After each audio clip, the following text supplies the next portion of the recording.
Good morning everyone. आज का जो टॉपिक है हमारा दैट इज एनर्जी।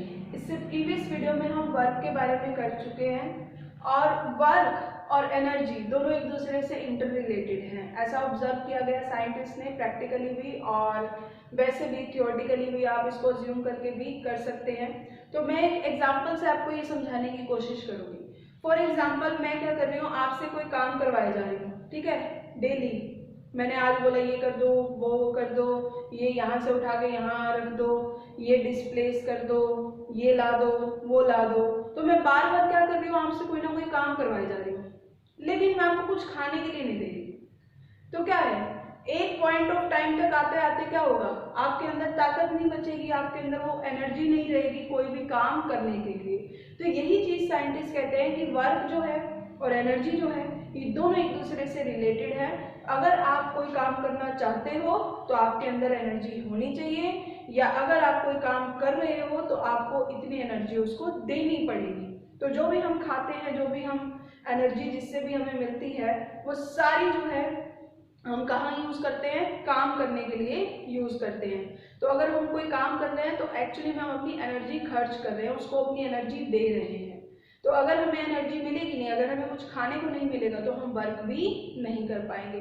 तो वर्क और एनर्जी दोनों एक दूसरे से क्या हो गए, रिलेटेड। और ये जो एनर्जी होती है ये बहुत ही वेरियस टाइप की होती है, it is of various forms and it has same unit as that of work, क्योंकि वर्क से इक्वल ही है, वर्क के मिलते जुलते ही है, तो इसकी ऐसा यूनिट वर्क के इक्वल होगी। और आप इसे क्या बोल सकते हो, it is the ability of doing work. ये वो एबिलिटी है कि आप कितना काम कर सकते हो, ठीक है। अगर आपके अंदर एनर्जी बहुत ज्यादा है तो आप बहुत ज्यादा काम कर सकते हो, अगर आपके अंदर एनर्जी नहीं है तो आप कोई भी काम नहीं कर सकते। अब ये बहुत टाइप की होती है, बहुत फॉर्म की होती है, ठीक है। Chemical energy, light energy, nuclear energy, binding energy, electrical energy, potential energy, chemical energy, बहुत टाइप की होती है। लेकिन जो आज हम करेंगे first that is potential energy, और एक और करेंगे काइनेटिक एनर्जी। इससे ज्यादा एनर्जी के बारे में हम नहीं पढ़ेंगे। अब ये पोटेंशियल एनर्जी का कंसेप्ट आप समझो, कैसे समझोगे, ठीक है। ये मैंने कुछ एग्जांपल यहाँ लिखे हुए हैं बोर्ड पे, इन्हीं से आपको समझना है। जैसे हम स्टार्ट करते हैं by very simple example that is rubber band, ठीक है। एक रबर बैंड है, आप उसे क्या कर रहे हो, स्ट्रेच कर रहे हो, आपने फोर्स लगा के उसे क्या कर दिया, स्ट्रेच कर दिया।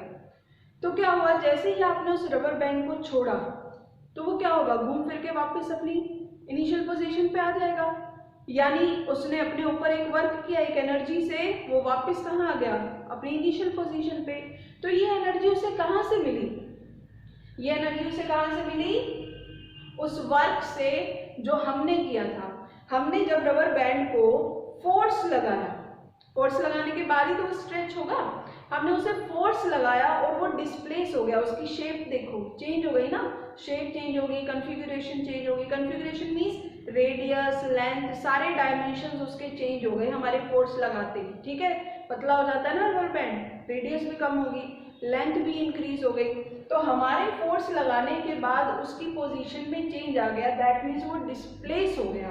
तो इसका मतलब हमने क्या किया होगा, कुछ वर्क किया होगा, और वही वर्क किस में स्टोर हो गया, in the form of potential energy. तो जैसे ही हमने उस रबर बैंड को छोड़ा तो वो घूम फिर के कहाँ आ जाएगा, वापस अपनी इनिशियल पोजीशन पे। ऐसा ही एक और है स्प्रिंग। अब स्प्रिंग को आपने क्या किया, कंप्रेस किया, या तो स्प्रिंग को आपने स्ट्रेच किया, वही बात। आप फोर्स तो दोनों केस में लगाना पड़ेगा, फोर्स लगा के आपने उसको इस साइड डिस्प्लेस कर दिया, स्ट्रेच वो कंप्रेस करने के केस में, और स्ट्रेच करने के केस में फोर्स लगा के आपने इस साइड डिस्प्लेस कर दिया। मतलब बेसिक सी बात, आपने उसके ऊपर कोई काम किया, कोई वर्क किया, और वही वर्क किस में स्टोर हो गया, in the form of potential energy. तो अगर आप स्प्रिंग को कंप्रेस करोगे, फोर्स लगाया, डिस्प्लेस किया, वर्क दे दिया, वर्क किस में चेंज हो गया, एनर्जी, और जैसे ही छोड़ोगे वो ऐसे उछल के वापस अपनी पोजीशन पर आएगा, यानी एक एनर्जी से वो वापस अपनी पोजीशन पर आएगा। और वो स्ट्रेच करने के केस में भी क्या होगा, आपने फोर्स लगाया, डिस्प्लेस किया, पोजीशन क्या हो गई, चेंज हो गई, और फिर फोर्स हटाते ही वापस अपनी पोजीशन पर, यानी एक एनर्जी मिल गई उसको काम करने के लिए, मोशन में आने के लिए, ठीक है। और वो एनर्जी कहाँ से मिली, हमारे वर्क से ही मिली। तो क्या होता है कि अगर आप कुछ भी चेंज करते हो उसकी शेप में, लेंथ में, कॉन्फ़िगरेशन में, हाइट में, तो क्या हो जाता है, उसको एक एनर्जी मिल जाती है। उस एनर्जी को हम क्या कहते हैं, पोटेंशियल एनर्जी। तो ये पोटेंशियल एनर्जी बहुत टाइप की होती है, डिपेंड करता है कि आप हाइट चेंज कर रहे हो, आप शेप चेंज कर रहे हो, आप कॉन्फ़िगरेशन चेंज कर रहे हो, क्या चेंज कर रहे हो। ठीक है, एक नेक्स्ट एग्जांपल और देखते हैं, दैट इज एरो एंड बो, है ना, धनुष बाण चला रहे हो आप। ठीक है, और क्या कर रहे हो, जब आप बो को स्ट्रेच करते हो, आप वो जो बाण है, वो तीर है, आप उसे जब आपने उसको चलाना है तो आप क्या करते हो, उसको ऐसे पीछे की तरफ लेकर आते हो तीर को। ठीक है, तो आप पीछे की तरफ क्यों लेकर आ रहे हो, यहीं पे रखा और छोड़ दो, जाएगा ही नहीं आगे, वो नीचे ही गिर जाएगा। क्यों, क्योंकि जैसे आप उसको पीछे लेकर आते हो मीन्स आपने उस पर फोर्स लगाया, और फोर्स लगाने के बाद वो क्या हो गया, डिस्प्लेस हो गया अपनी पोजीशन से। और फोर्स इनटू डिस्प्लेसमेंट, इसका मतलब आपने उसके ऊपर क्या किया, वर्क किया, और वही वर्क किस में स्टोर हो गया, in the form of energy. जैसे ही आपने छोड़ा वो जाके वहां पर टारगेट को क्या कर देगा, हिट कर देगा। तो ये भी एक एग्जांपल हो गया पोटेंशियल एनर्जी का। तो आप समझ रहे हो एनर्जी कहाँ से आ रही है, वर्क से।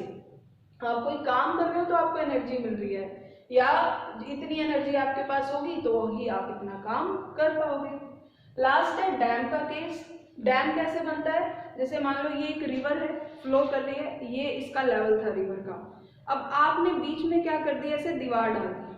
ठीक है, अब ये लेवल है। ठीक है, अब यहाँ से जो पानी है वो इस दीवार को, ये डैम की बहुत बड़ी लंबी मोटी दीवार है, ठीक है, ऐसा नहीं इतनी पतली सी नहीं है, तो यहाँ से पानी अब इसको क्रॉस करके नहीं जा सकता दीवार को, तो पीछे से जो पानी आ रहा है वो क्या होता जाएगा, यहीं इकट्ठा होता जाएगा, बढ़ता जाएगा पानी का लेवल।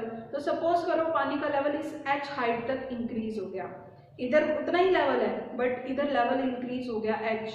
ठीक है, तो अब क्या होगा, जैसे ही यहाँ का डैम का गेट खुलेगा ये ऊपर से, ठीक है, तो सारा पानी ऊपर से कहाँ आएगा, अब नीचे की तरफ। तो पानी ऊपर से नीचे कैसे आ गया, मोशन कैसे कर गया ये, क्यों, क्योंकि जैसे ही आपने इसको हाइट तक डिस्प्लेस किया मीन्स इस पे एक क्या आ गई, एनर्जी डिस्प्लेस हो गया ना, तो कौन सी एनर्जी आ गई इसमें, पोटेंशियल एनर्जी।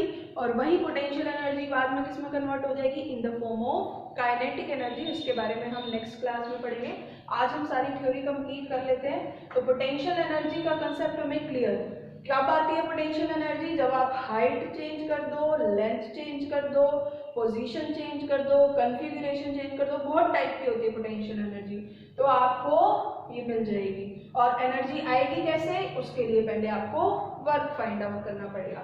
ठीक है, तो बहुत सारी टाइप की है, लेकिन हमें 9th क्लास में एक ही टाइप करनी है, that is potential energy due to height. Height की वजह से क्या होता है, तो इसको भी समझ लेते हैं।